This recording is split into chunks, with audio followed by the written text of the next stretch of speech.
बिस्मिल्लाहिर्रहमानिर्रहीम। अस्सलाम वालेकुम। इस वीडियो में हम आपको काजी फाइज ईसा की अदालत की तरफ से पीटीआई के बल्ले के निशान पर समात करने पर मरियम और नवाज शरीफ रूठ कर क्यों बैठे हैं, सुप्रीम कोर्ट के सीनियर जजेस की तरफ से इस्तीफे देने पर, इस पर तितर बटेर खाने वाली खातून एंकर की धुलाई क्यों हुई, इस पर मुख्तलिफ सहाफियों और सियासतदानों के दिलचस्प तबसरे दिखाएंगे। नून लीग नाराज होकर हाथ पर हाथ धरे बैठी है, धमकियां लगा रही है कि हम नहीं लड़ते इलेक्शन, पहले पीटीआई का बल्ला वापस लिया जाए और धांधली से इलेक्शन जीतने के बाद का मुस्तकबिल भी महफूज बनाया जाए। सबसे पहले ये जान लें कि नून लीग बल्ला क्यों लेना चाहती है। याद रखें, नून लीग बल्ले का निशान छीनकर पीटीआई के हर उम्मीदवार को अलग अलग निशान दिलवाना चाहती है, जैसे आज़ाद उम्मीदवारों को दिया जाता है। मिसाल के तौर पर एक हलके में तहरीक इंसाफ की बड़ी सीट के उम्मीदवार का निशान घड़ा होगा, तो छोटी सीट पर तहरीक इंसाफ के उम्मीदवार को इंतखाबी निशान बकरी दे दिया जाए और छोटी सीट पर घड़ा किसी आज़ाद उम्मीदवार को दे दिया जाए, तो बकरी बड़ी एमएनए की सीट पर भी होगी। ये दोनों बेल्ट पेपर्स दिए जाएंगे तो पढ़े लिखे लोग भी परेशान हो जाएंगे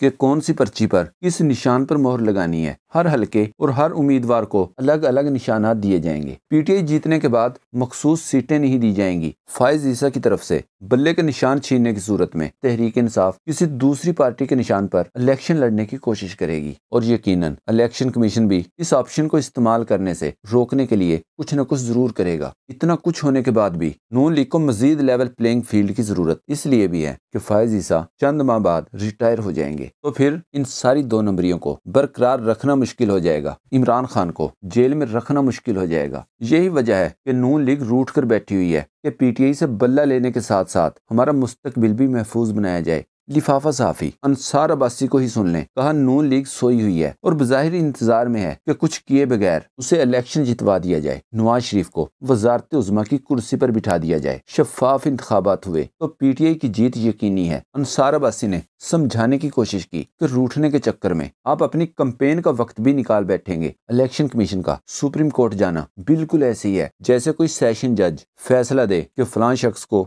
10 साल कैद दी जाती है और फिर जब हाई कोर्ट ये फैसला खत्म कर दे, मुलजिम को छोड़ दे, तो इलेक्शन कमीशन की तरह सेशन जज साहब खुद सुप्रीम कोर्ट पहुंच जाएं कि रिहा होने वाले शख्स को 10 साल कैद दोबारा सुनाई जाए। इस वक्त यही हालत इलेक्शन कमीशन की है। इस पर दिलचस्प तबसरे होते रहे। काशिफ अब्बासी ने सवाल किया, मियाँ साहब कैंपेन क्यों नहीं करते? इस पर इरशाद भट्टी ने जवाब दिया, मियाँ साहब को कैंपेन करने की जरूरत ही क्या है, इनके पास बैनर है कि साड़ी गल हो गई है, इनके पास बताने को कुछ है भी नहीं। क्या बताएंगे कि हम ज़िया और भुट्टो एक थे? क्या बताएंगे कि 16 महीनों में हमने मुल्क का सवा सत्यानाश कर दिया? क्या आवाम को ये बताएंगे कि मैं रिस्क फ्री वापसी आया हूँ, गारंटियों भरी वापसी आया हूँ? आज की समात के दौरान काजी फाइज ईसा को देखकर तकरीबन 99% तजियाकारों का ख्याल है कि वो तहरीक इंसाफ से बल्ले का निशान 100% छीन लेंगे। आज की समात कुछ इस तरह की थी जैसे चीफ जस्टिस साहब इलेक्शन कमीशन के वकील से सवाल पूछ बैठे कि क्या किसी और जमात में भी बिला मुकाबला लोग मुंतखब हुए हैं? इस पर इलेक्शन कमीशन ने कहा, पता नहीं, रिकॉर्ड देखना पड़ेगा। इस पर चीफ जस्टिस ने कहा, अच्छा ठीक है, और फिर बात दूसरी तरफ चली गई। अब यही चीज एक आम अनपढ़ बंदे को भी पता है कि नून लीग और पीपल्स पार्टी के इलेक्शन हमेशा होते ही बिला मुकाबला हैं और सिर्फ कागजों में होते हैं, यानी सबको पता है कि इनको भी सब पता है।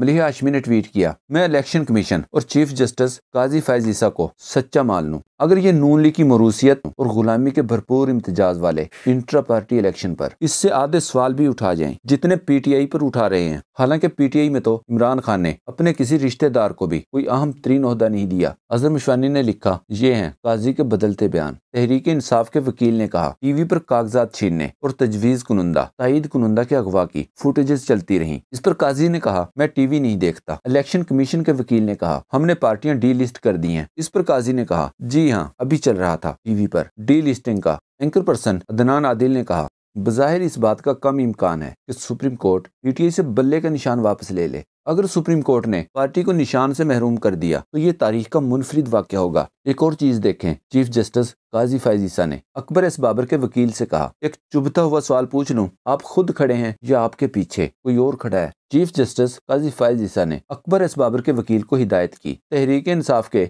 बानी मेंबर होने का सबूत दिखाइएगा। दूसरी तरफ नून लीग का मुस्तकबिल भी महफूज होता हुआ दिखाई दे रहा है। जस्टिस मुज़ाहिर अली नकवी का इस्तीफा और फिर कुछ माह बाद चीफ जस्टिस बनने वाले इजाजुल एहसन भी इस्तीफा देकर चले गए। इस पर गरीदा फरूकी से पहले शहबाज गिल का ये ट्वीट देखें, कहा जस्टिस इजाजुल एहसन नस्ली था, چیف جسٹس کے عہدے کو ٹھوکر مار کر عزت سے گھر چلا گیا۔ یہاں کچھ لوگ عہدوں کے لیے اپنے کپڑے، عزت، وقار، ایمان، دین سب کچھ بیچ دیتے ہیں۔ اس پر روزانہ رات کو عمران خان کو ختم شد بول کر سونے والی اور پھر جھوٹے اور مضبوط مبینہ ذرائع کے حوالے دے کر صبح اٹھ کر پھر عمران خان سے بات شروع کرنے والی غریدہ فاروقی نے شہباز گل کے اس ٹویٹ پر کہا، تو پھر خان صاحب نے کیوں فوراً عہدے کو ٹھوکر نہ ماری؟ وہ تو عہدہ چھوڑنے کی بجائے خطرناک ہو گئے، پورے ملک کو داؤ پر لگا دیا۔ Confuse P T I. اور پھر شہباز گل کی باری تھی۔ جواب دیا، رینٹس سروے صحافی، بچوں پر تشدد کی شوقین، نکی کو کیا معلوم، ہر کوئی عمران خان نہیں بن سکتا۔ میں نے اپنی ویڈیو میں بتایا کہ انہیں مقابلہ کرنا چاہیے تھا، لیکن انہوں نے عزت سے جانا پسند کیا۔ ہر اصول پسند اور ایماندار آدمی ضروری نہیں کہ خان کی طرح فائٹر بھی ہو اور آخری گیند تک لڑے۔ یاد رہے، یہ وہی غریدہ فاروقی ہے جو نون لیگ کے ساتھ کھانے کی ٹیبل پر اتر بٹیر کھا کر جگالی کرتے ہوئے یہ کہتی پکڑی گئی تھی کہ سروے کے لیے مجھے وہاں لے کر جاؤ جہاں نون لیگ کی آواز ہو۔ اس پر شہباز گل نے مشورہ دیا تھا کہ او منڈیو، انہوں قاضی دے سپریم کورٹ لے جاؤ یا نظام دین دی حویلی چھڈاؤ۔ دوسری طرف نون لیگی امریکی وینٹیلیٹر جس نے غیر ملکی میڈیا پر عمران خان کو پکا مسلمان اور خود کو لبرل کہہ کر اپنے وینٹیلیٹر ہونے کا ثبوت دیا تھا۔ I would call myself, if I'm allowed that indulgence, that we are much more liberal than PTI in political sense. کرنے کے لیے ہمارے پاس پیسے نہ رہے۔ یہ سارے وینٹیلیٹر جو ہے نا، یہ لگے ہوئے ہیں امریکہ کی مرضی سے لگے ہوئے ہیں۔ جسٹس اعجاز الحسن کے استعفے پر اسی خواجہ نے کہا، آپ کی ذات بھی صدیوں یاد رہے گی۔ پاناما کیس کے تو چیتڑے اڑ گئے ہیں، لیکن آپ جیسے لوگوں کا عدالت عظمیٰ تک پہنچنا ہمارے نظام کی تنزلی اور ذلت کی نشانی ہے۔ عدل فروشی جسم فروشی سے بھی زیادہ گھناؤنا کاروبار ہے۔ عدل امانت ہوتا ہے، جسم فروخت کرنے والے کی ملکیت ہوتا ہے۔ خواجہ آصف نے اس ٹویٹ میں تاثر دے کر تسلیم کر لیا کہ جسٹس اعجاز الحسن خوشی سے نہیں بلکہ نکالے گئے ہیں۔ عمران افضل راجہ نے جواب دیا، جسم فروشی کی صفائی دینا مت بھولنا، جس کی بدولت آج تم جیسے بونے دوسروں کو باتیں سنانے جوگے ہو گئے ہیں۔ اس پر محسن اقبال نے ٹویٹ کیا، پاناما کیس کے چیتڑے اڑے نہیں بلکہ زبردستی اڑائے گئے ہیں۔ نواز شریف بری ہو گیا، لیکن آج تک یہ پتہ نہیں کہ ایمن فیلڈ والے فلیٹس کس کی ملکیت ہیں۔ پاناما والوں نے نواز شریف کا نام کیوں ڈالا تھا؟ اگر غلط ڈالا تھا تو کس نے ان کے خلاف کیس دائر کیا یا ہرجانے کا دعویٰ کیا؟ اس پر ایک سوشل میڈیا صارف نے کہا، پتہ نہیں جو سیدھے راستے پر چلتے ہیں ان کے ساتھ نون لیگ کا بغض اتنا زیادہ کیوں ہے؟ حالانکہ جج صاحبان نے پورے ثبوتوں کی روشنی میں نااہل کو نااہل کیا تھا۔ کیا میاں صاحب نے رسیدیں دے دی تھیں؟ جسٹس اعجاز الحسن کے استعفے پر ایڈوکیٹ عبد المجید مہر نے کہا، تمام مافیاز کے سامنے تنہا ڈٹ جانا صرف عمران احمد خان نیازی کو ہی آتا ہے، آخری گیند تک لڑنا کوئی مرشد عمران خان سے سیکھے۔